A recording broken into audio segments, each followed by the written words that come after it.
My mother-in-law, who came to my mother's funeral, grinned and said, "This house will be inherited by my son. I wonder if I should take this room." I replied, Actually, I'm the one inheriting this house."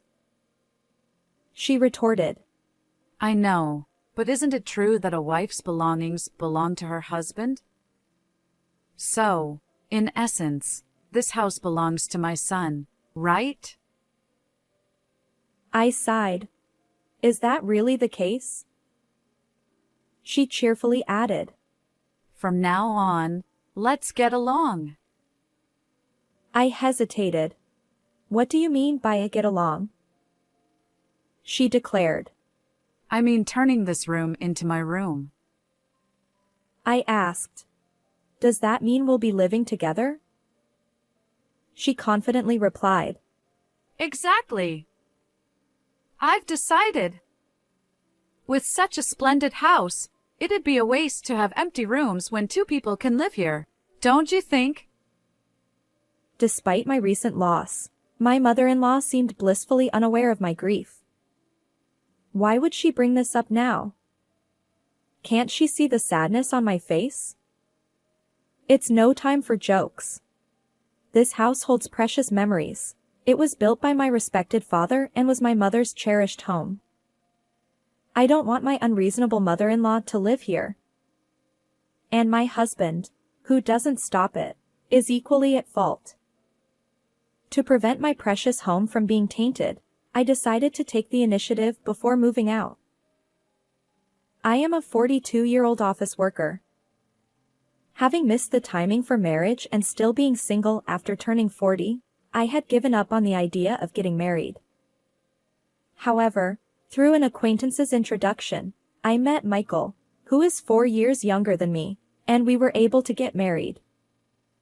My husband is a kind person who prioritizes my opinions. Where should we go for our honeymoon? You mentioned that Europe would be nice, right? I asked. But didn't you say you preferred the Maldives? Let's go to the Maldives. My husband replied.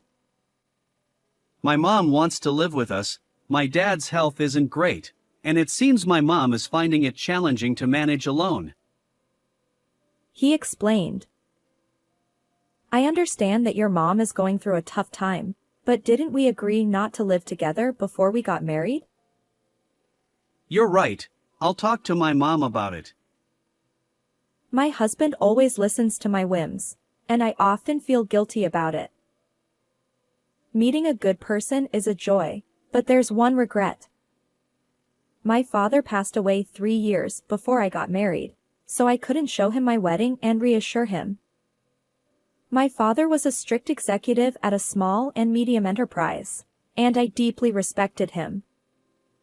Despite the modest size of the company, his income was decent, and our family home was sizable enough to hold a funeral. As I began working as an office employee, I gained a deeper understanding of the challenges of work, which only increased my admiration for my father. And then, 2 years after our marriage, my mother also passed away. Even Mom? My husband asked. Are you okay? Shouldn't you take a break in the back room? Funerals are generally less commonly held at home, but my mother's funeral was conducted at home. During my mother's funeral, he always looked out for me. Truly, I was fortunate to have met such a good husband. That's when my mother-in-law, Nancy, arrived. My deepest condolences.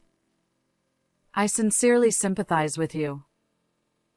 I replied. Thank you. I hadn't lived together with my mother-in-law, and our interactions had been limited, maintaining a reasonable distance. However, it was during my mother's funeral that I glimpsed her true nature. After the funeral, my mother-in-law approached me. It wasn't strange for her to come to me, but her expression was oddly gleeful. We greatly appreciate your assistance during this funeral. Thanks to you, we were able to smoothly complete the ceremony. Then she said, The funeral is over now, isn't it? Enough with the formalities. I was taken aback. Initially, I thought my mother-in-law was trying to be kind, considering my grief. But it became clear that wasn't the case. Your parents had such a splendid house. I replied. Wait a moment. She boldly walked into the depths of the house. Oh. Mom, this is inconvenient. Some areas are messy. I protested. Undeterred, she declared. Don't fuss over details. More importantly, this house will be inherited by my son. I wonder if I should take this room. I hesitated. Mom. Actually, I'm the one inheriting this house. She smirked.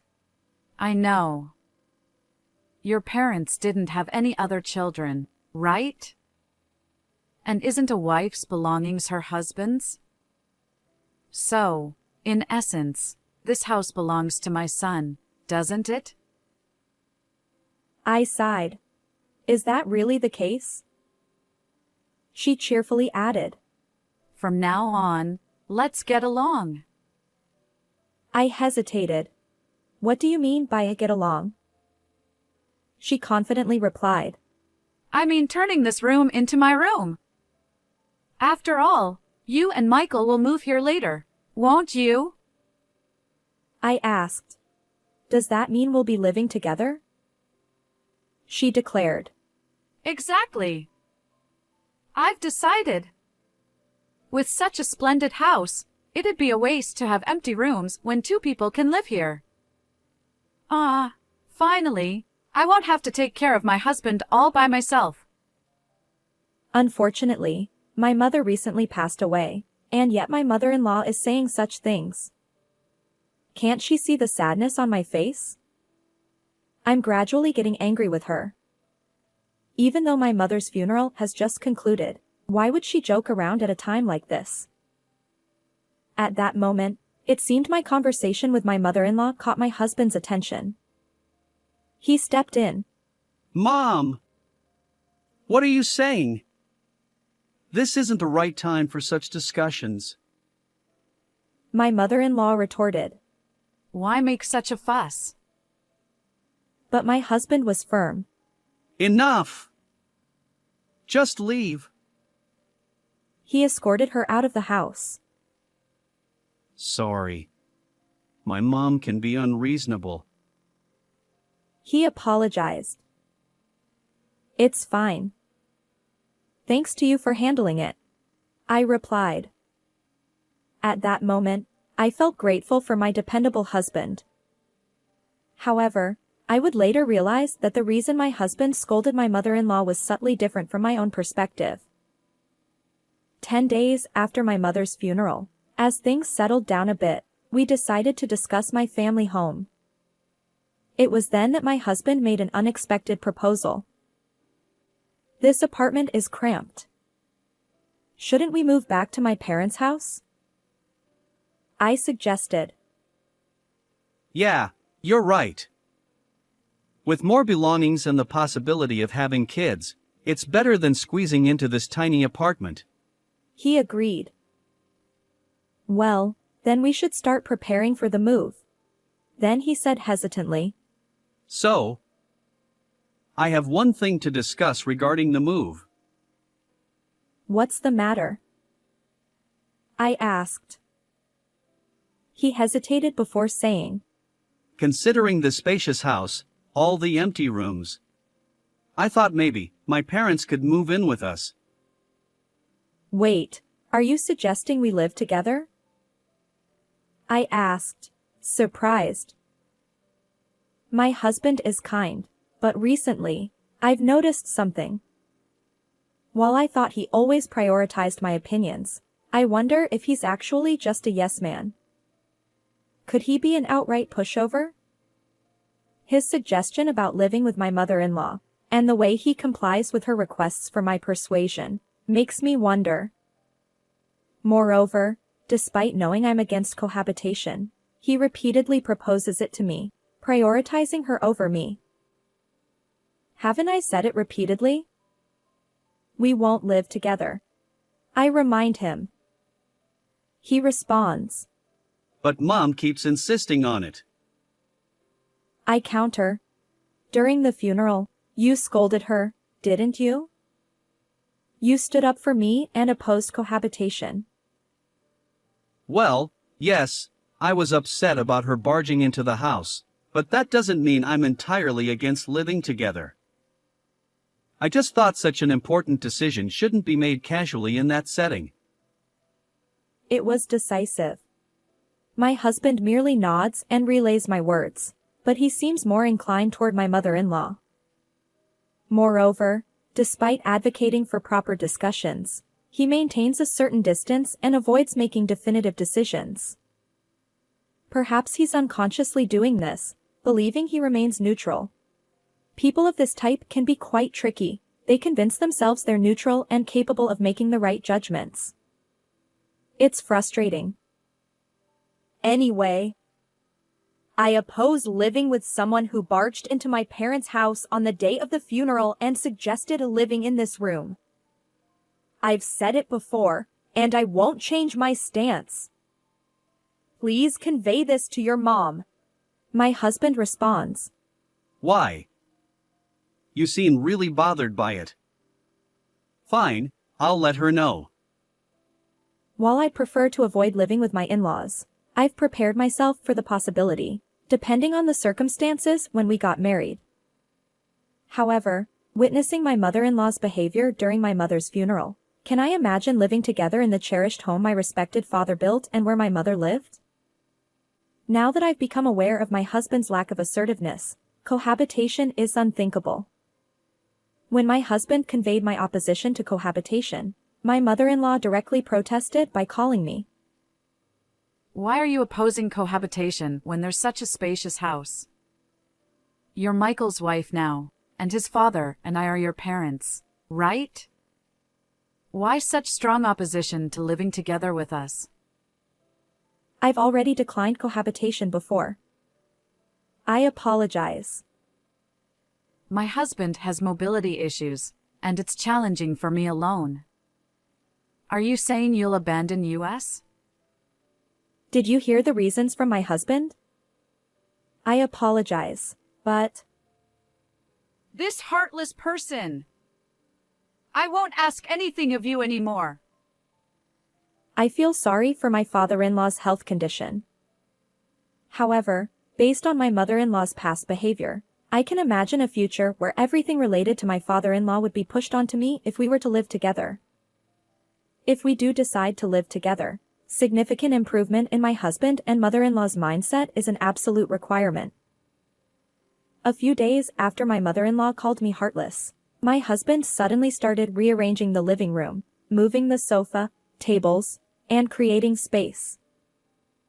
What are you doing? Is this for storing moving boxes? I asked. He replied. No, I'm planning to make space for 2 beds here. The mention of 2 beds filled me with a sense of dread. I cautiously asked, "Are your parents coming to stay?" He responded, No, they're moving and starting today, even before the move. "This is truly the worst." Despite my opposition to cohabitation, my husband and mother-in-law have forced it upon me. She told me that she would no longer rely on me, but it seems she is now turning to my husband instead. Why is this happening? I questioned. He explained. Their lease is up, so we decided they'd move here without renewing. It'll be cramped for 4 people, but we're moving soon, right? Just bear with it for a little while. But that's not what I meant. Why is cohabitation even on the table? I've said it before. I don't want to live with someone who barged into my parents' house on the day of the funeral and suggested living in this room. I'll make sure to talk to Mom. We'll be living together from now on, so please get along. Why do you prioritize everything your mom says? I asked. He clarified. It's not about prioritizing her. I listened to both of your opinions and made a judgment. My husband, the ultimate yes man when it comes to my mother-in-law, seems to have fallen for her cohabitation strategy. Perhaps he's unwittingly swayed by her, believing he's making independent judgments.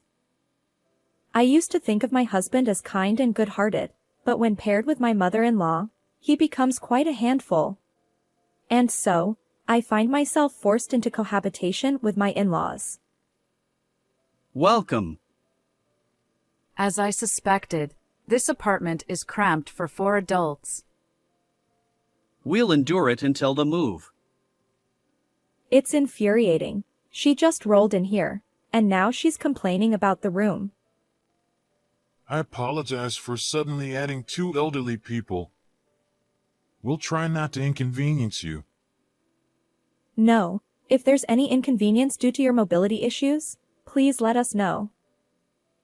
My father-in-law, Tony, has mobility issues, but he seems better than expected. He experiences mild discomfort when standing up, but nothing severe. Was my mother-in-law genuinely struggling to care for him? He's polite and even offered to handle what he can on his own.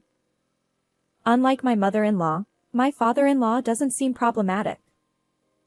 Or so I thought. Is there a drugstore nearby? It seems I forgot to bring my medicated patch with me, and I'd like to buy one. Hold on, dear. Considering your mobility issues, you should stay put. If you fall outside, it'll inconvenience Michael and the others, won't it? Ask them to buy the medicated patch for you. But I've been going to buy it myself until now. Didn't they tell you to let them know if you face any inconvenience? Well, I guess you're right. Sorry, but I need it urgently. Could you go buy it for me? Sigh. Understood. While running an errand for a medicated patch isn't a big deal, why does my mother-in-law make decisions without involving me in the conversation? Also, my father-in-law appears polite on the surface, but he seems to follow my mother-in-law's lead. Like my husband, he's become her yes man. This time it's a minor errand, but as we continue living together, I fear everything will eventually be pushed onto me.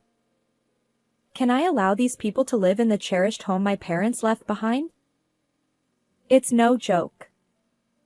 If they move in, they'll tarnish the house. I must find a way to protect my parents' home.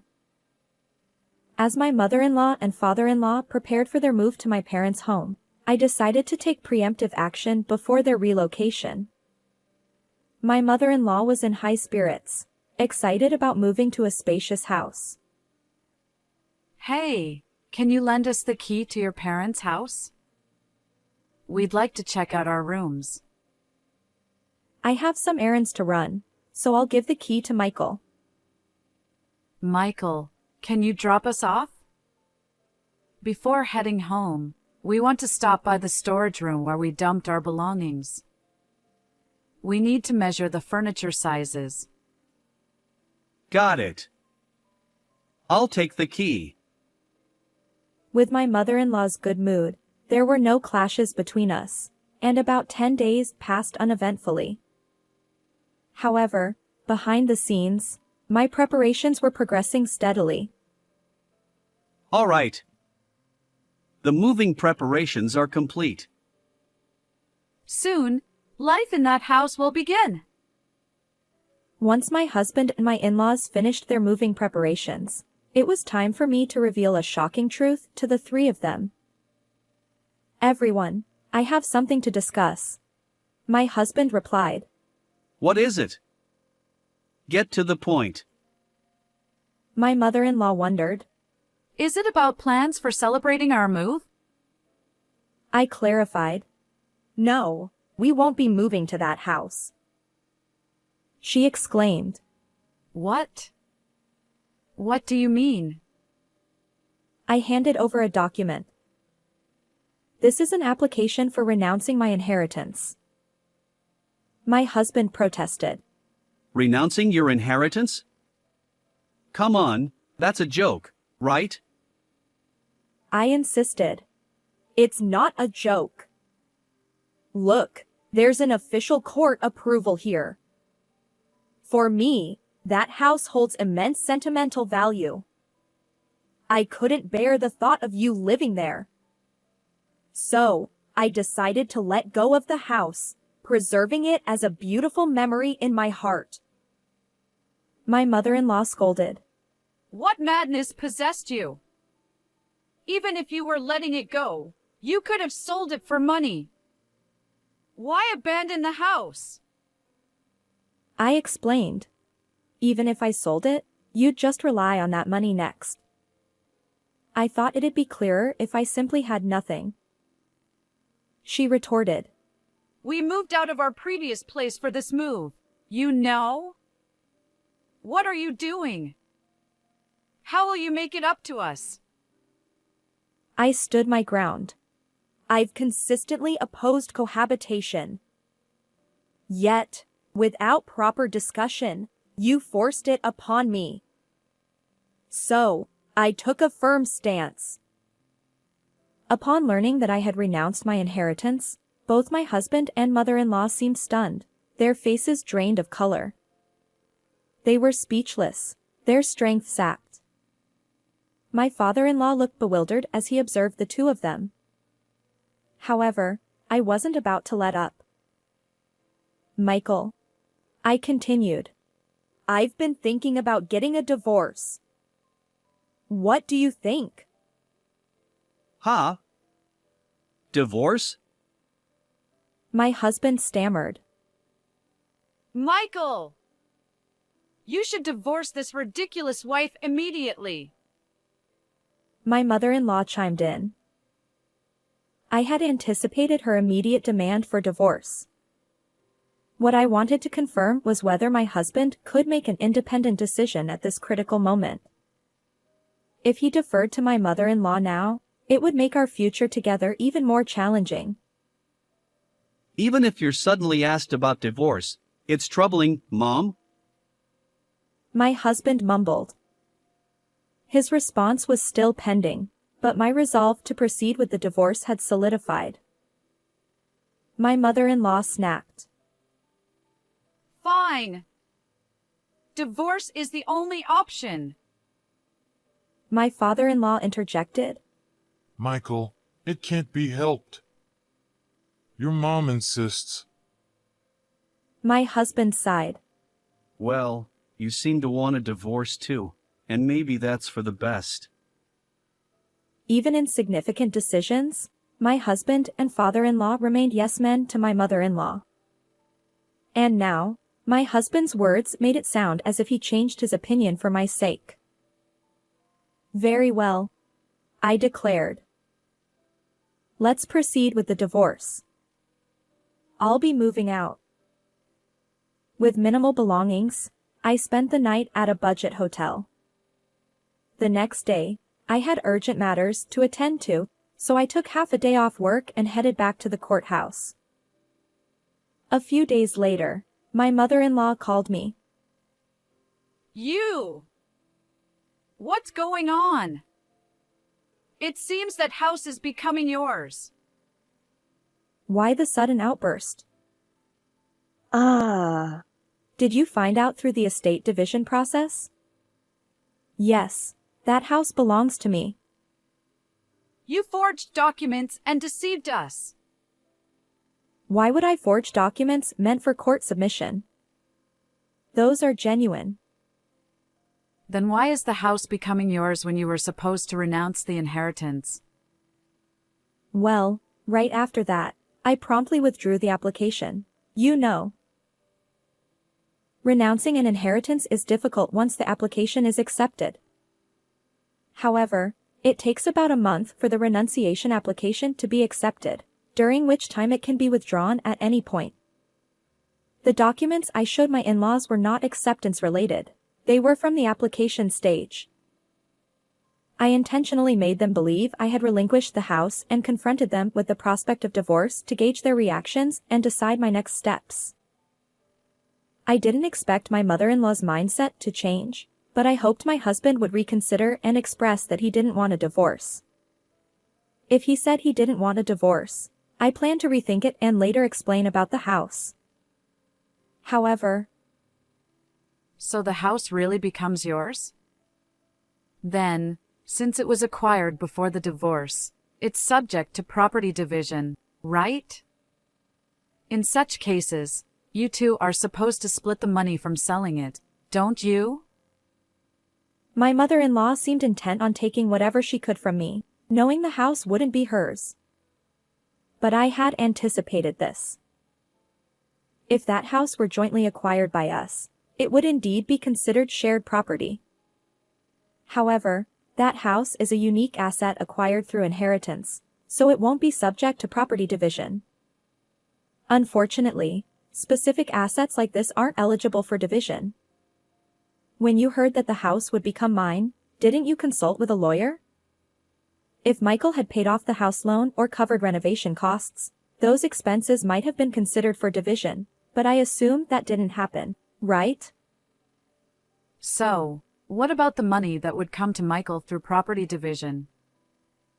Well, we've only been married for a few years, so there's hardly anything substantial. Maybe just the car?